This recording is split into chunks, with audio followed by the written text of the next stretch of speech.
Speaker, after 9 years, this Prime Minister is not worth the cost of housing, which has doubled since he took office. Hard to believe, but on my last day as Housing Minister in November of 2015, the average rent in Canada's 10 biggest cities for a one-bedroom was $973.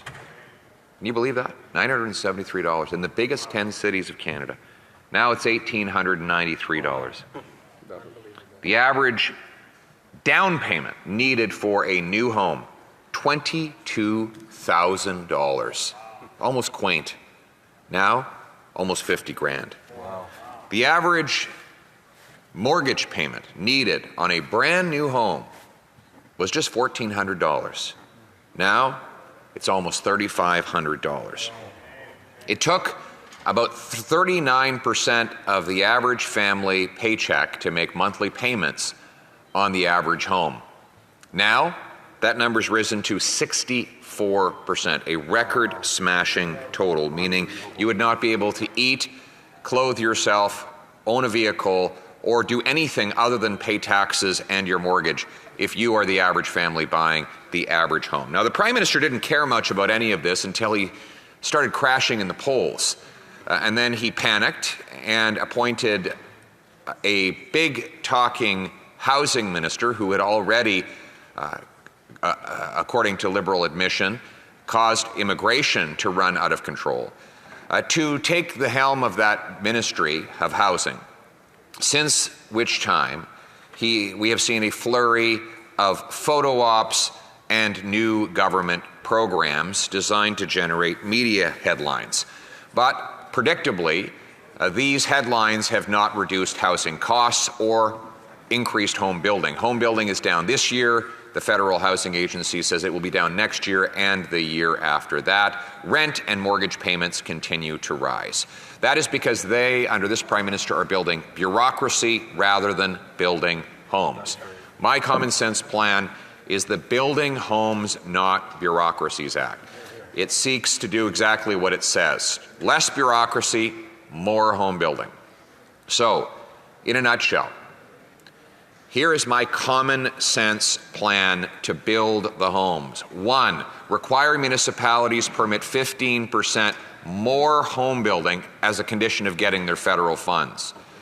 2, sells off thousands of acres of federal land and buildings so that those can be used to build homes.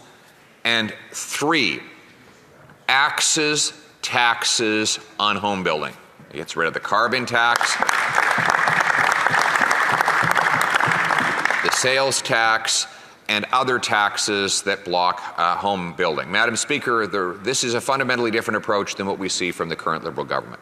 What they currently do with their so-called Housing Accelerator program is they fund box ticking, put together a bunch of boxes that municipalities have to tick for procedural and bureaucratic reforms.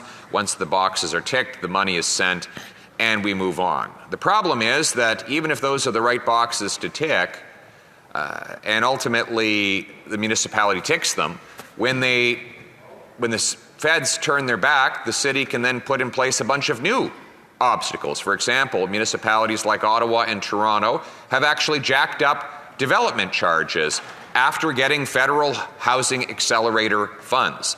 The City of Winnipeg got federal funding and then blocked 2,000 homes right next to a federal transit station. That's why trying to manage process will get you nowhere.